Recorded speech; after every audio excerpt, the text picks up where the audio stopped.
of the sayings that I've been hearing about for years and years and years in the training world is, if you're not assessing, you're guessing. And it's kind of like a warning at the same time as it's a saying. If you're not doing my chosen assessment, then you're just guessing on what you're doing, and your program has no direction and you have no idea what you're doing. And I can definitely appreciate using an assessment. I think every trainer has used an assessment, and this is the point of this video. Whether you're using a formalized assessment procedure that you've learned from a certification or a certain certifying body or a chosen fitness expert that you've learned from, that's completely fine. I just want to give some perspective on one simple reality that's undeniable, and that is the fitness industry has always had an assessment procedure in place, and it's called exercise technique and exercise regression when you can't get the technique of the exercise you started with. So, for instance, one of the big trends these days, we've gone from postural assessments and we've moved on to movement assessments. That's the big trend, and understandably. So let's think about what a movement assessment is. Again, we're not getting into any specific protocols and this particular system and that particular method. We're just saying in general, what is a movement assessment?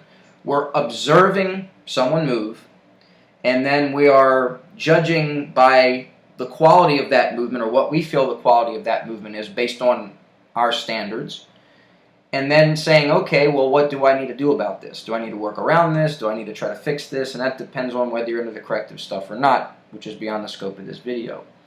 So when we look at movement assessments as just observations and then going, okay, I see how you're moving, now let me see what I'm going to do about it. I don't like how you move there, so I'm not going to load that pattern, but let's see if we can regress it a little bit. That's what exercise, that's what trainers have been doing ever since we've been training, right? That's at least what we're supposed to do if we're doing our job. We're supposed to give someone an exercise, show them how it's done in a low-load controlled environment, and if they can do it, then we load it a little bit more. If they display good movement and we observe and go, okay, good, let's make it a little heavier. Let's make it challenging for you.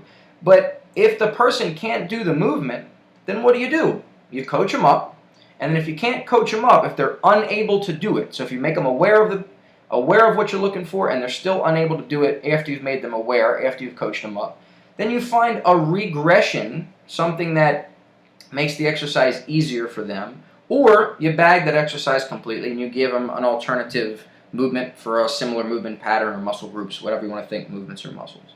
So the whole point here is this, as I've said a couple times already, the fitness industry has always had an assessment procedure, and if you're doing your job as a trainer, as you learned it from your basic certification, and you're sticking with good technique, you are utilizing an assessment. So try not to get too caught up in this whole, if you're not assessing, you're guessing. I know it sounds cool, but to me it's one of those sayings that is all style and very little substance. Furthermore, I also always like to say, my own little saying is, if you're assessing and you're really into the corrective stuff, you're still guessing. What are you still guessing about?